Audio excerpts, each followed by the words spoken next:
Assalamualaikum, Ustaz.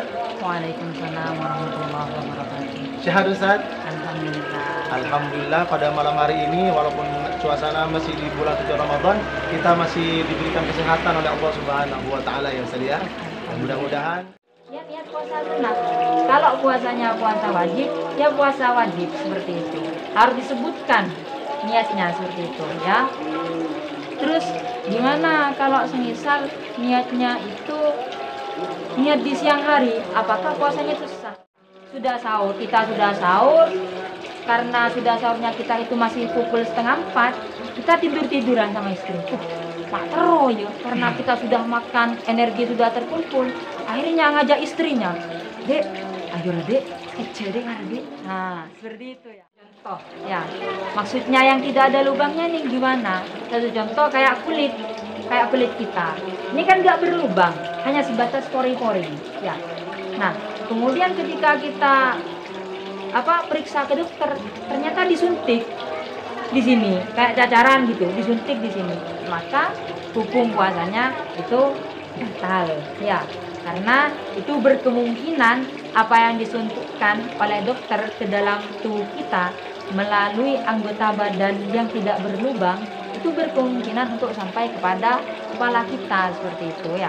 Karena sudah jelas ketika masuk ke dalam tubuh pasti sudah mengalir ke seluruh badan kita, tidak terkecuali dengan kepala kita seperti itu ya. Nah, kemudian yang ketiga yang membatalkan puasa adalah al-huknah fi ahadis sabilaini. Menyuntikkan obat atau memberikan obat kepada salah satu dua jalan. Dua jalan ini apa? Jalan depan yaitu si otong kalau laki-laki dan jalan belakang ya, yaitu lubang anus kalau bahasa medisnya. Kalau bahasa Arabnya itu dubur ya. Jadi kalau kita itu menyuntikkan obat kepada si otong ya, itu batal puasa kita ya. Kecuali dalam keadaan darurat, misal ini kalau nggak disuntik ini putus si otong nanti ini. Nah, itu kan sudah keadaan darurat, itu nggak apa-apa disuntikkan. Dan itu ulama masih berselisih pendapat ya. Kalau di dalam memasukkan sesuatu atau sampainya sesuatu ke dalam tubuh kita melalui lubang-lubang yang bukan rongga, seperti bukan melalui mulut, bukan melalui mulut ya. Itu ulama masih berselisih pendapat. Karena yang disepakati oleh ulama yang membatalkan puasa itu apabila kita memasukkan sesuatu ke dalam tubuh kita melalui mulut. Sementara melalui selain mulut itu enggak membatalkan puasa. Ada yang berpendapat demikian ya. Satu contoh lagi yang ahadus sabilaini, al-hukna ahadus sabilaini, menyuntikkan obat ke salah satu jalan kita. Kalau sunatan itu pasti disuntik ya. Nah, itu berkemungkinan batal nanti. Satu contoh lagi, terus contohnya yang dubur itu kayak apa, yang lubang anus diberikan obat. Ini kataannya ya, katanya orang yang sunat itu ketika sudah disunat itu sama dokter lubang anusnya biar enggak biar enggak sering ke WC kayak gitu, itu dimasuki pil segini, dicecepkan itu, bahasa Indonesia dimasukkan ya, dimasukkan ke lubang anusnya biar enggak sering BAB atau mencegah agar dia itu enggak BAB. Mengapa kok sampai dilakukan seperti itu? Karena kan ketika kita baru sunat, daging kita itu kan masih basah, belum kering.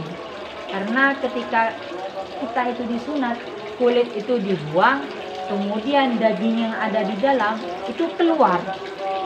Ya, keluar dari gua pertapaannya.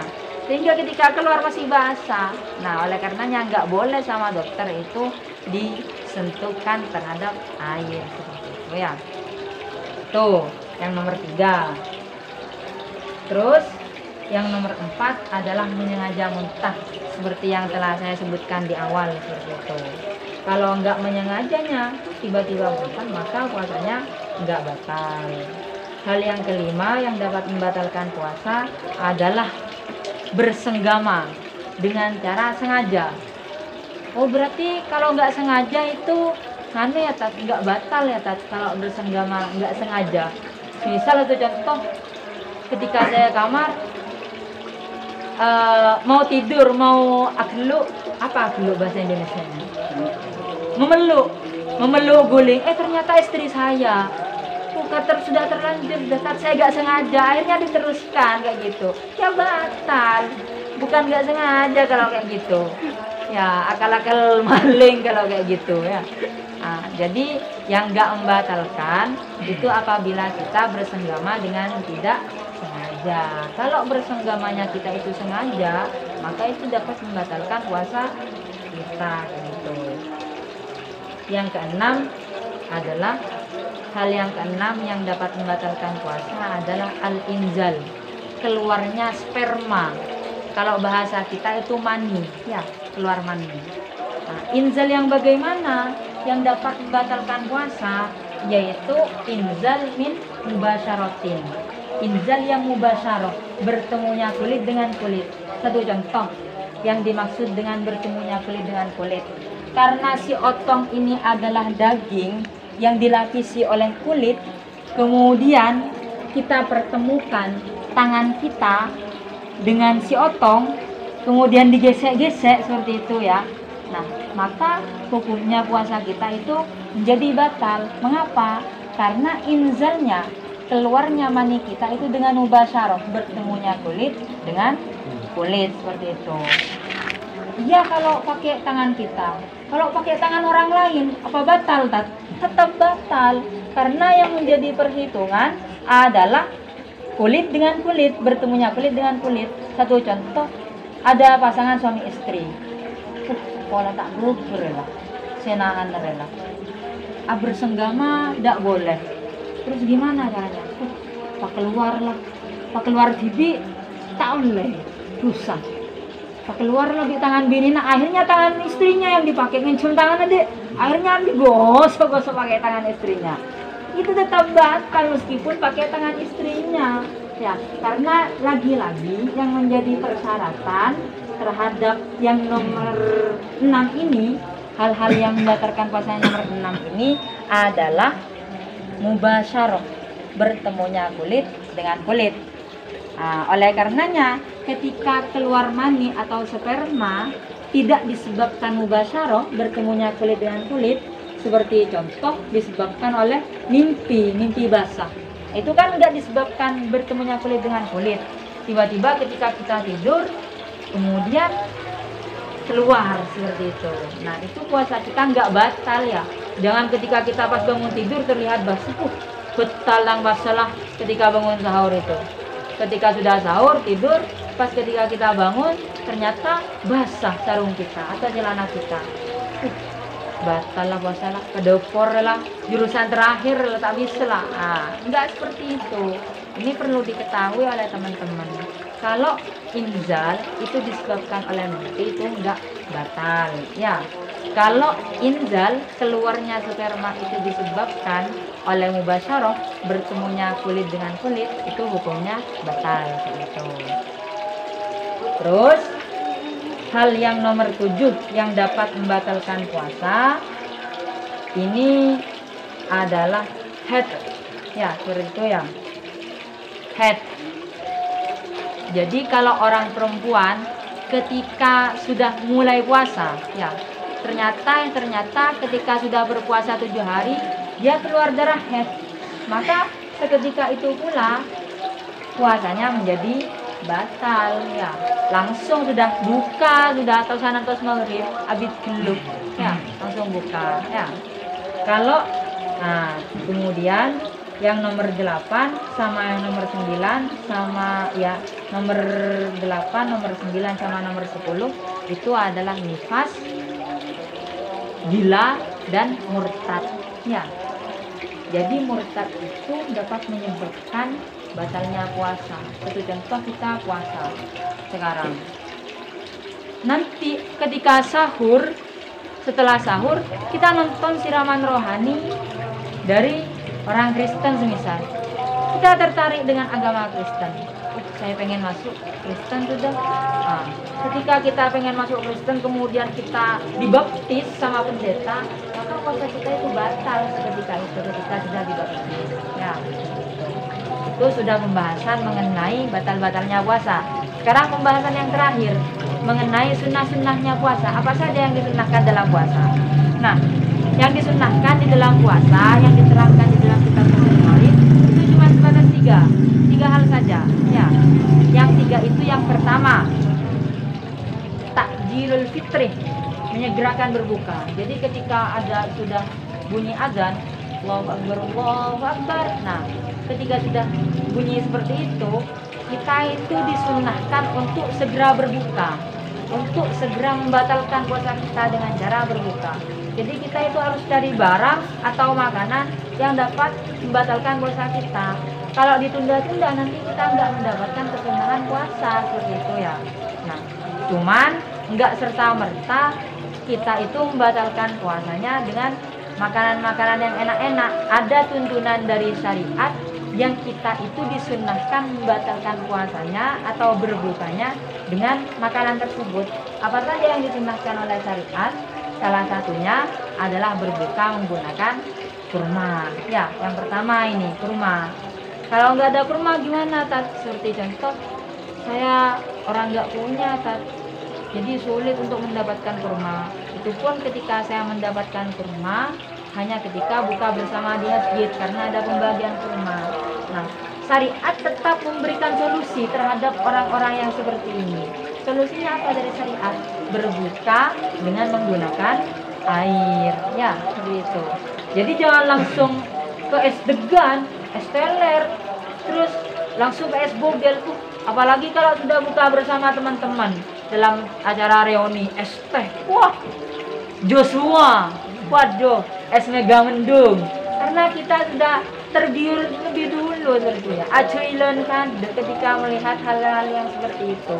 Padahal yang dianjurkan sama syariat itu berbuka menggunakan kurma, jika tidak ada kurma dengan menggunakan air ya. Nah, itu sunnah yang pertama dalam puasa. Sunnah yang kedua di dalam puasa itu adalah takhirus suhur, mengakhirkan sahur. Jadi jangan sahur jam 12, sahur jam 12. Wah, itu nanti gak mendapatkan kesunahan. Meskipun itu tidak dipermasalahkan oleh syariat, cuman kita itu gak mendapatkan kesunahan ya.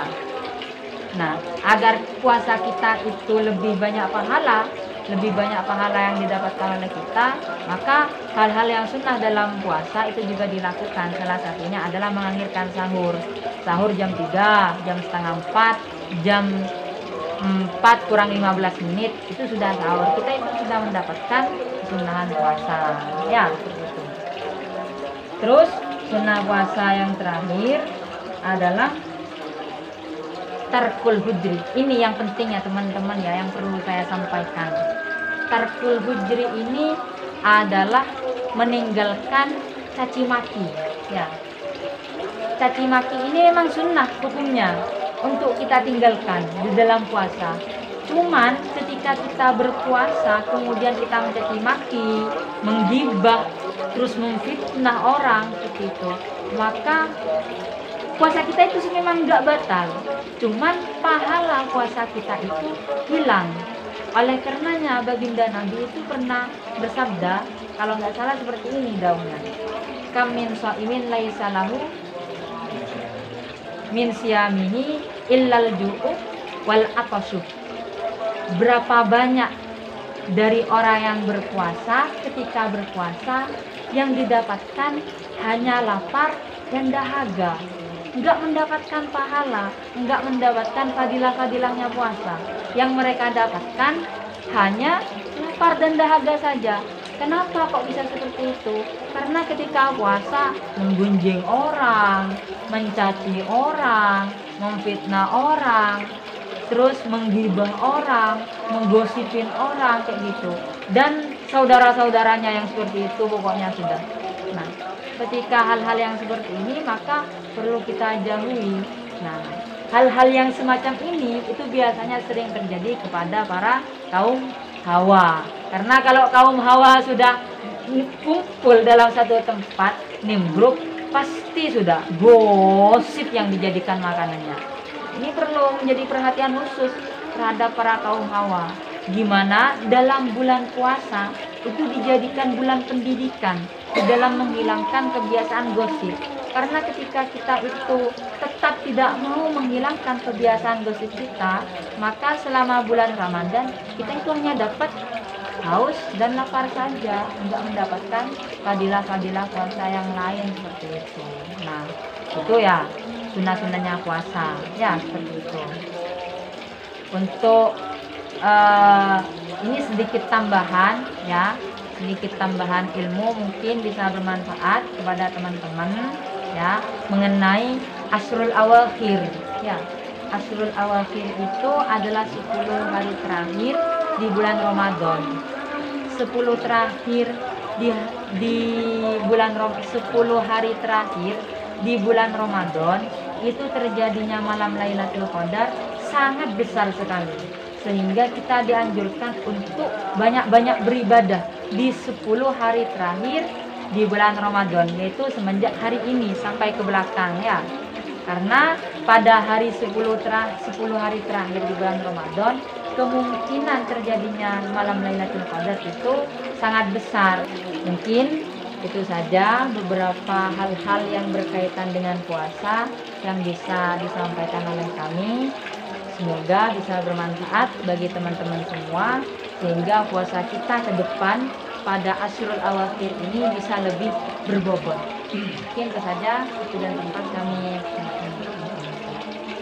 Subhanallah, ini termasuk penjelasan-penjelasan terkait mengenai ibadah puasa yang sangat luar biasa ini tadi ya. Jadi mudah-mudahan dengan apa yang sudah dijelaskan oleh Ustadz terkait mengenai penjelasan syarat-syarat dan hal-hal yang berkaitan dengan puasa ini. Jadi sebagai rujukan kita agar ibadah puasa kita itu senantiasa agar sesuai dengan apa yang sudah disyariatkan oleh baginda Rasulullah Muhammad SAW seperti itu. Namun sebelum acara ini ditutup, Ustaz, ada beberapa hal yang perlu saya tanyakan, Ustaz, terkait mengenai karena kan pada malam hari ini kan sudah sebagian masuk di 10 akhir daripada bulan Ramadan, Ustaz. Nah, ini juga perlu Ustaz dijelaskan, Ustaz, agar pemirsa semuanya, para subscriber semuanya dari channel LPR ini juga paham, Ustaz. Termasuk juga kru-krunya ini, Ustaz, ya. Jadi amalan apakah yang harus kita lakukan di 10 terakhir di bulan Ramadan ini, Ustaz? Dijelaskan juga, Ustaz. Bismillahirrahmanirrahim. Jadi mengenai amalan-amalan yang dilakukan di Ashrul Awakhir 10 hari terakhir di bulan Ramadan itu sependek pengetahuan kami itu terserah teman-teman. Itu mau melakukan amalan ibadah apapun itu boleh. Jadi nggak ada amalan khusus yang sependek pengetahuan kami ini ya, yang kemudian diususkan untuk mendapatkan Lailatul Qadar. Enggak.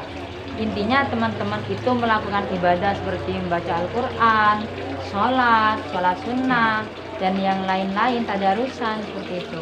Itu sudah termasuk dalam acara menyambut Lailatul Qadar. Artinya untuk menyambut datangnya bulan malam Lailatul Qadar itu tidak ada anjuran yang sangat lurus sekali agar misalnya harus baca ini agar kita mendapatkan malam Lailatul Qadar, itu tidak ada. Tidak ada. Artinya amalan baik apapun saja, ketika kita mau baca Al-Qur'an, baca istighfar, yang penting kita mau i'tikaf di masjid, itu sudah termasuk amalan untuk mengharapkan mendapatkan malam Lailatul Qadar itu. Ya. Subhanallah. Terima kasih, Ustaz. Ya. Cuman Ustaz, sedikit menambah. Meskipun tidak ada amalan-amalan yang dianjurkan sependek pengetahuan kami untuk mendapatkan Lailatul Qadar, cuman di dalam Lailatul Qadar sendiri itu dibagi menjadi tiga tingkatan, Ustaz. Ya, 3 tingkatan. Tingkatan yang pertama adalah tingkatan yang paling tinggi. Ini dijelaskan di dalam kitab Hasyiah Baydirinya. Ini dikatakan seperti ini. Wa la muratibu illa ayyuhiyya kullal laili bi anwa'il ibadah. Paling tingginya derajat ketika kita berjumpa dengan malam Lailatul Qadar adalah dengan menghidupkan setiap malam-malam Ramadan di anwa'il ibadah, dengan macam-macam ibadah apapun, ka'anwa kas-sholati wal qiraati wa kasratid doa, seperti halnya melakukan ibadah sholat, memperbanyak doa, dan membaca Al-Quran, seperti itu ya. Nah, satu contoh doa yang diajarkan oleh para ulama-ulama kita adalah Allahumma innaka afuwwun karim yuhibbul afwa fa'fu anna. Itu tingkatan yang paling tinggi ya, yaitu dengan cara melakukan ibadah setiap malam dengan ibadah apapun itu bentuknya. Ya, seperti itu tingkatan dari awal masuknya bulan ya, Ramadan sampai ya, akhiran. Sampai akhir. Sudah start ibadah ngejos itu sudah ya. Setiap malam. Sementara yang standarisasi ya, yang standar enggak terlalu tinggi, enggak terlalu rendah ya. Itu orang tersebut menghidupkan malam-malamnya ya, menghidupkan malam-malamnya dengan kegiatan-kegiatan yang baik. Jadi enggak harus ibadah kayak gitu kan. Jadi kita niat silaturahmi kepada orang ya. Terus kemudian kita itu niat enggak melakukan maksiat, diam di rumah nonton TV, diniatkan enggak melakukan maksiat. Itu sudah kita bisa dikatakan sudah dalam posisi mendapatkan pangkat tengah dari malam Lailatul Qadar. Seperti itu ya. Nah, itu. Sementara yang paling rendah, ini yang paling rendah. Wa adnaha ayyusalliyal isya fi jama'atin wa izzumu ala salati subhi fi jama'atin wa ya'zimu ala salati subhi fi jama'atin. Jadi kita yang paling rendah di dalam mendapatkan pangkat paling rendahnya Lailatul Qadar, kita itu sholat isya berjamaah dan sholat subuhnya juga berjamaah kayak gitu. Itu paling rendah. Ketika kita sudah melakukan yang paling rendah, itu sudah dapat dipastikan kita mendapatkan malam Lailatul Qadar. Cuman ya itu yang paling rendah tingkatannya gitu. Kalau yang paling tinggi tadi kan mulai dari semua macam ibadah kita lakukan. Jadi seperti itu ya, agar kita itu mendapatkan malam keistimewaan itu. Ya. Mudah-mudahan apa yang disampaikan Ustaz Fahmi ini benar-benar menjadi ilmu kepada kita semua. Terus ada satu lagi nih Ustaz, ada satu lagi pertanyaan terakhir nih Ustaz, terkait mengenai batalnya puasa. Nah, tadi disampaikan oleh Ustaz salah satu yang dapat membatalkan puasa itu keluarnya apa itu? Sperma. Ya, sperma. Dengan bertemunya dua kulit dengan kulit. Hatta kulitnya orang lain. Ya. Maksudnya tidak menggunakan tempat yang khusus itu ya. Menggunakan tangan orang lain. Ya. Nah, terus bagaimana, pertanyaan saya, bagaimana orang itu dikeluarkan tanpa sepengetahuan orang itu? Kan orang itu dalam kondisi yang tidur puas tidur sampai dikeluarin aja sampai tidak artinya tidak tahu. Dikeluarin aja tidak tahu. Sampai tidak tahu. Contohnya gimana Ustaz? Ya dianuin lah misalnya.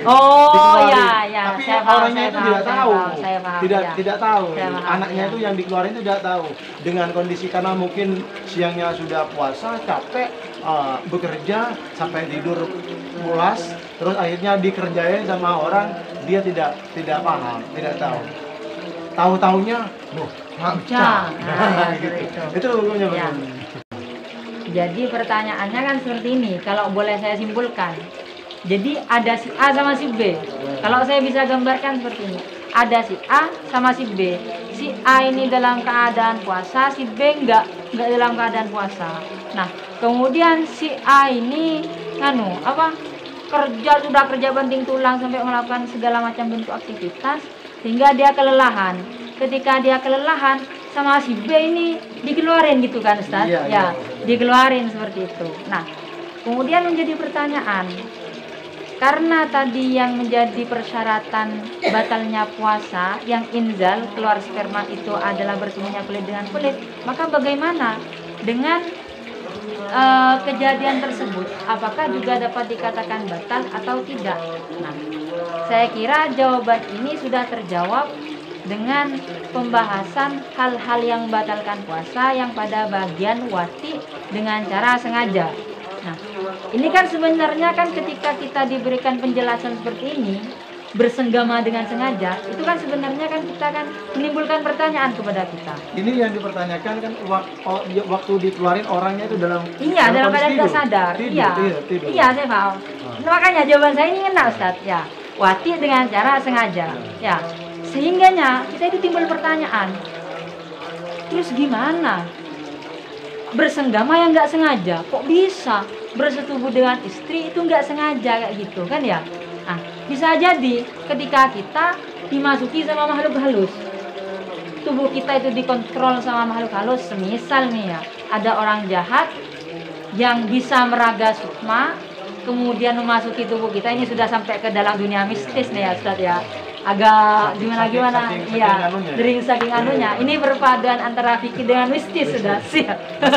Bisa ya. Kemudian ada orang misal, naudzubillah, misal ada orang si A bisa mempunyai ilmu meraga sukma, sukmanya itu bisa keluar gitu dari raganya. Kemudian karena si A ini cinta sama istrinya si B, kemudian si A ini meminjam raganya si B untuk bersenggama dengan istrinya, sehingga si B ini nggak sadar. Padahal statusnya si B dalam keadaan puasa. Apakah batal apa enggak? Enggak, karena tanpa ada unsur kesengajaan. Sama dengan yang inzal dikeluarkan sama temannya seperti itu. Berarti tidak batal. Tidak batal karena tidak ada unsur kesengajaan dari kita seperti itu, Ustaz. Seperti itu. Nggih. Terima kasih, Ustaz. Satu kali lagi terakhir, paling terakhir nih. Biar teman-teman LPR juga, LPR multimedia, biar juga tambah ilmu dengan kedatangannya Ustaz Fahmi. Terus yang terakhir ini nah ini sebetulnya pertanyaan pertama ini yang perlu saya tanyakan, karena ini ada hubungannya dengan penjelasan yang pertama kali. Jadi kesinambungan antara yang kaya dengan yang miskin. Ibadah puasa itu ada kesinambungan antara orang kaya dengan yang miskin. Nah, terus bagaimana ketika kita melaksanakan ibadah puasa, kita sudah diberikan kecukupan oleh Allah Subhanahu wa taala.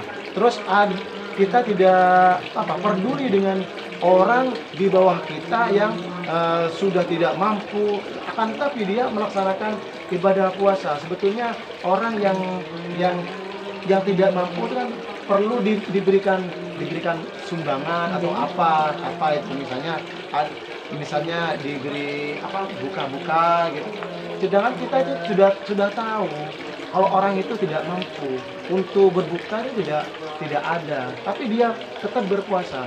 Terus bagaimana hukumnya orang yang di sini yang lebih kaya ini, dia itu kaya tapi tidak peduli dengan orang yang tidak mampu itu? Nilai ibadah puasanya itu bagaimana? Atau nilai pahalanya? Seperti ini Ustaz. Bismillahirrahmanirrahim. Kami jawab ya. Ketika ada orang yang seperti itu, acuh-acuh bahasanya. Acuh-acuh kepada masyarakat sekitar yang membutuhkan uluran tangan kita.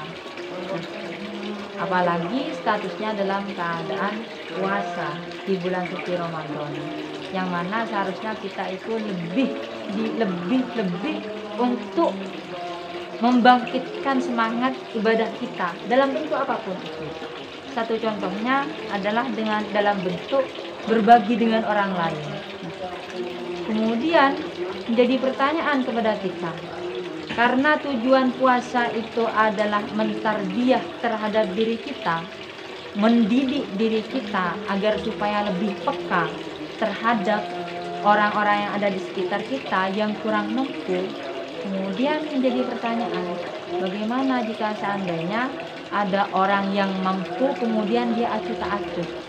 Yang ditanyakan nilai pahala sekaligus puasanya kan Ustaz? Ya, puasanya tetap tidak batal teman-teman, karena tidak termasuk dari 10 hal yang membatalkan puasa. Cuman dalam hal ibadah, cuman dalam hal pahala, nah ini yang kami juga masih belum menemukan keterangannya seperti itu. Cuman dari kami pribadi yakin pahalanya orang tersebut berkurang. Mengapa?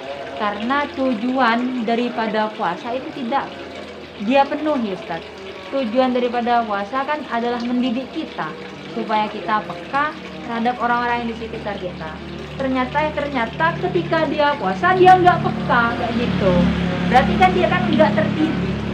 Tujuan puasa yang awalnya mendidik, dia itu hilang tujuannya seperti itu. Nah, maka bagaimana puasanya kan perlu dipertanyakan. Sama kayak sholat.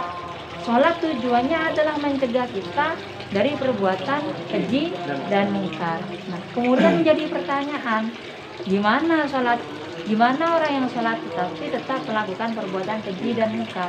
Maka yang disalahkan sholatnya atau orangnya?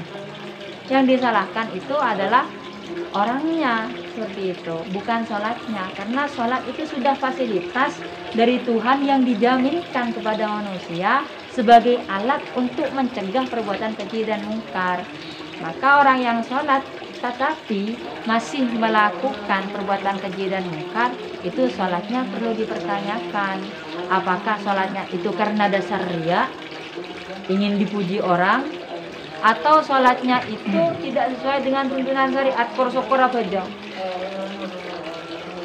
Gini sama seperti puasa.